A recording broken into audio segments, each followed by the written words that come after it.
குவைத்தில் வீட்டு வேலை பார்க்குறதுக்கு ஒரு லேடிஸ் ஒரு ஆள் தேவைப்படுது.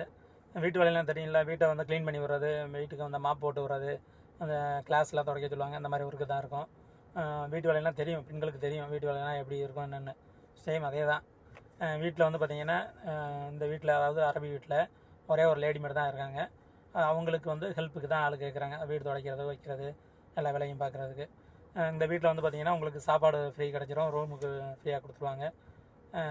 அதெல்லாம் பிரச்சனை இருக்காது. அது வந்து உங்களுக்கு ஏதாச்சும் ஜாமான் வாங்கணும், உங்களுக்கு ஏதாச்சும் திங்ஸ் தேவைப்படுதுன்னா அவங்களே வெளியில் கூட்டிகிட்டு போவாங்க.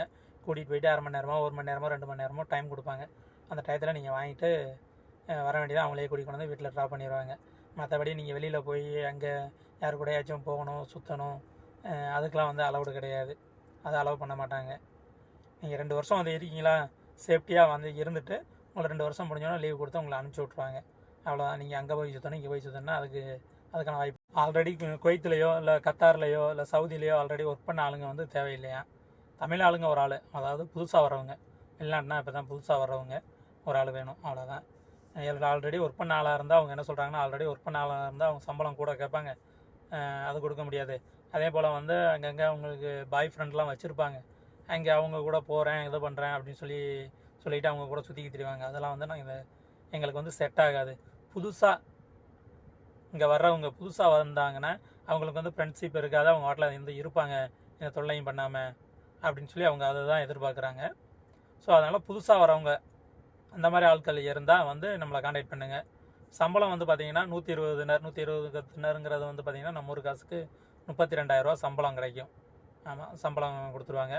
அதுபோக விசா, டிக்கெட்டு, உங்களுக்கு வந்து மெடிக்கலுக்கு, ஸ்டாம்பிங் பண்ணுறதுக்கு எல்லாத்துக்குமே வந்து அமௌண்ட் வந்து கொஞ்சம் கொஞ்சமாக வாங்கி கொடுத்துருவேன் நான். ஆமாம், 2-3 வயசுன்னு வந்து பார்த்திங்கன்னா 25லேருந்து 40 வயசுக்குள்ளே இருக்கலாம். ஆமாம், 25லேருந்து 40 வயசுக்குள்ளே வந்து எடுத்துக்குருவாங்க, ஒன்றும் பிரச்சனை கிடையாது. அதுபோக வந்து பார்த்திங்கன்னா நமக்கு கொஞ்சம் ஓரளவு இங்கிலீஷ் பேச தெரிஞ்சிருக்கணும். ஒரு 10வது 12வது படித்தவங்க இங்கிலீஷ் பேசுவாங்க இல்லையா, அந்த மாதிரி அந்தளவுக்கு பேச தெரிஞ்சிருக்கணும். அவங்க என்ன சொல்கிறாங்க, என்ன ஒர்க்கு சொல்கிறாங்களோ அதை இங்கிலீஷில் தான் சொல்லுவாங்க. நமக்கு அரபி தெரியாதுல்ல, புதுசாக வரதுனால, அதனால் இங்கிலீஷில் சொல்லுவாங்க. அதை புரிஞ்சுக்கிற அளவுக்கு நமக்கு வந்து இங்கிலீஷ் தெரிஞ்சிருக்கணும். மற்றபடி நம்ம வந்து இந்த வேலையை முடிச்சிட்டேன் அப்படின்ட்டு நம்ம சொல்லுவோம்ல, அதை வந்து நம்ம இங்கிலீஷில் சொல்லிக்கணும், அவ்வளோதான். பேசிக்காக உள்ளது கொஞ்சம் கொஞ்சம் அப்படி பேச தெரிஞ்சுக்கிட்டால் போதும். மற்றபடி வேறு ஒன்றும் இல்லை, அவ்வளோதான்.